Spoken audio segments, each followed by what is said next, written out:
Petite généralité encore sur l'eau, avant de clore, mais le sujet, on pourra fréquemment y revenir, mais je voudrais faire 10 minutes un petit peu parce que j'ai vu que ça va intéresser pas mal de monde sur les angles de mon entourage. Bon, conclusion, l'eau du robinet, elle nous empoisonne. Dedans, on y trouve du fluor, on y trouve des métaux lourds, on y trouve du chlore, on y trouve des médicaments antidépresseurs, on y trouve plein de saloperies. Alors, c'est pour ça que je dis, ceux qui boivent de l'eau en bouteille, évidemment, l'idéal serait boire de l'eau en verre. L'eau en bouteille, oui, parce qu'on a vu que d'abord, il fallait prendre une eau en bouteille en taux de résidu de sang, c'est déjà mieux que le robinet, mais le problème, c'est le plastique qu'on retrouve dans les bouteilles. Surtout, il y a eu un transport et les bouteilles ont passé du temps au soleil. Et c'est ça le problème, c'est ce plastique que l'on retrouve dans l'eau qui n'est pas bon pour la santé. Et cela devient aussi un poison. Mais bon, si vous avez une eau en bouteille, quand même, sachez que c'est une eau morte. L'idéal, c'est d'aller chercher de l'eau en montagne. C'est ce que je fais et que je garde dans des bouteilles en verre pendant 2 mois. Je dirais l'idéal. Il y a aussi d'autres systèmes que les gens me parlent autour de moi, c'est les filtres et les fontaines, les carafes en fontaine, en plastique. C'est du plastique. Pour moi, pas très intéressant. Et voilà, il y a les osmoseurs aussi, mais si vous avez un osmoseur, il faudrait aussi derrière un dynamiseur. Mais un osmoseur, ça coûte cher. Si vous prenez un osmoseur, il faudrait moins après mettre l'eau au soleil pendant 3 heures pour qu'elle reprenne ses propriétés. Alors, acheter quelque chose de cher, plus après mettre cette eau au soleil. Bon, voilà, là non plus, on n'a pas une perfection. Il y a aussi le système des distillateurs. J'ai vu qu'il y a des gens qui achetaient des distillateurs. Oui, pourquoi pas le... Personnellement, je n'en ai pas de distillateur. Mais là aussi, si vous mettez votre eau du robinet pour qu'elle soit distillée, bon, pourquoi pas. Mais là aussi, c'est cher. C'est cher. Et est-ce que l'on a après une bonne propriété de l'eau? J'en doute. L'idéal, bien entendu. Après, il y a aussi le système qui est très bien parce que les gens qui me disent oui, mais vous comprenez, je suis à Paris ou quoi, des amis me disent mais comment veux-tu que je fasse? Alors oui, il y a quelque chose d'intéressant à savoir. C'est l'argile. Vous prenez de l'argile en poudre, et ça, j'ai parlé de ça même avec des médecins qui préconisent fortement l'argile d'un point de vue interne et externe. Vous avez de l'argile verte, c'est la plus répandue, vous avez la rouge et la blanche. Moi j'utilise la blanche en externe, en interne la verte, mais la rouge aussi, ça dépend des gens, peut faire bon effet. Mais la plus courante que l'on trouve, c'est la verte en poudre, ou même en caillou. Vous mettez une cuillère à café dans votre carafe d'eau, en verre, la carafe, vous mettez une cuillère à café d'argile. L'argile, c'est Gandhi qui préconisait énormément l'argile dans son pays, bien entendu, parce que là-bas, l'eau, il n'avait pas une eau comme nous en France, puisque nous avons les meilleures eaux au monde.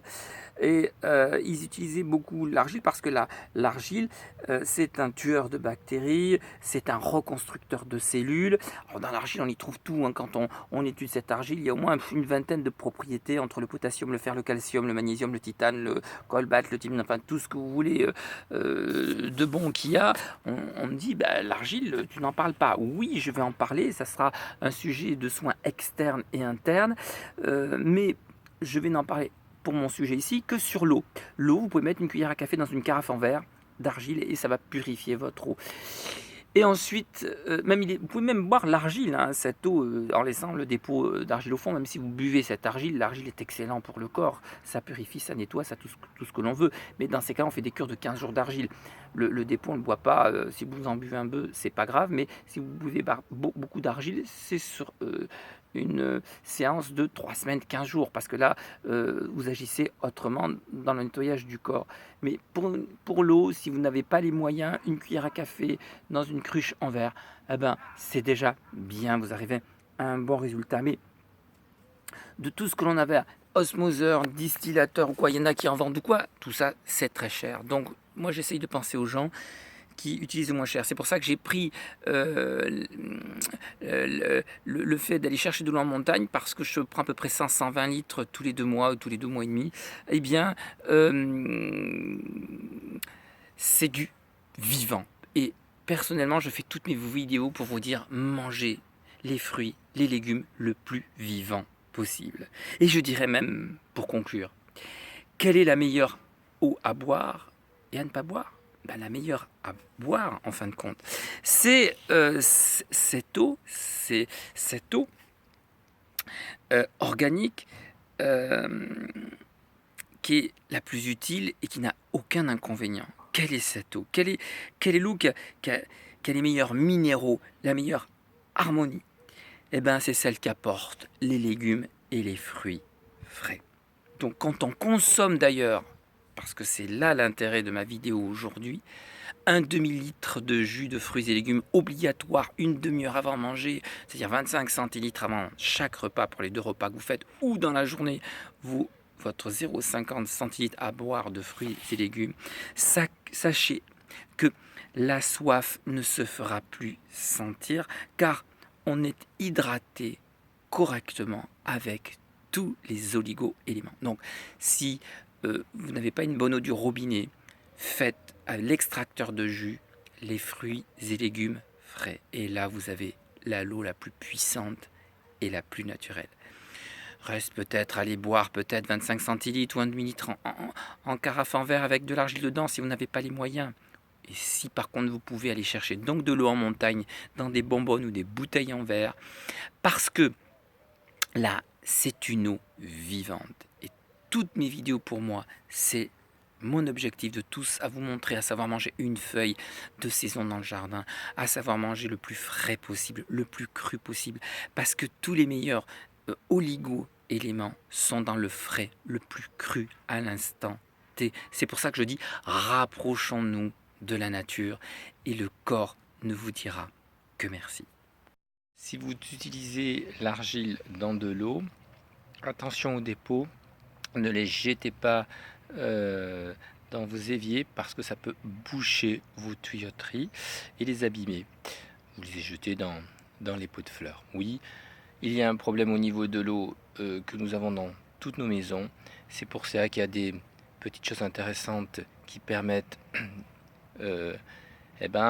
d'atténuer certains effets. C'est vrai que si vous prenez un bain, ne restez pas trop longtemps dans le bain parce que l'eau passe à travers la peau. Et il vaut mieux utiliser aussi les douches parce que déjà ça coûte moins cher au prix puisqu'on utilise moins d'eau pour se doucher que se baigner.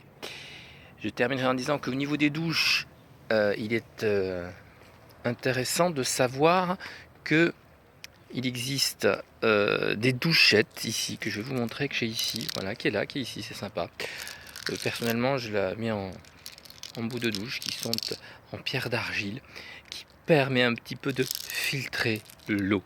Et ils sont en train d'étudier pour carrément en mettre carrément en généralité dans toute la maison, mais pour l'instant je n'ai trouvé que ça. Et puis l'eau n'est pas très bon pour notre peau, sachez-le, et l'idéal, on en verra ça sur d'autres vidéos, c'est le brossage de peau tous les jours, puisque notre peau se renouvelle une fois par mois.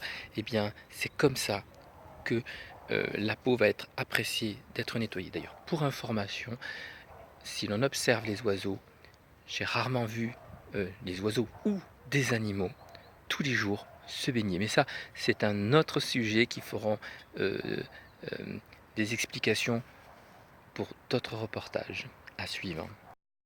Alors, pour la petite douchette, je viens de ramasser ici, j'ai oublié de vous montrer, voilà un prospectus, qui est une petite douchette que l'on trouve sur internet. Et puis je ne sais pas si YouTube on peut facilement me contacter.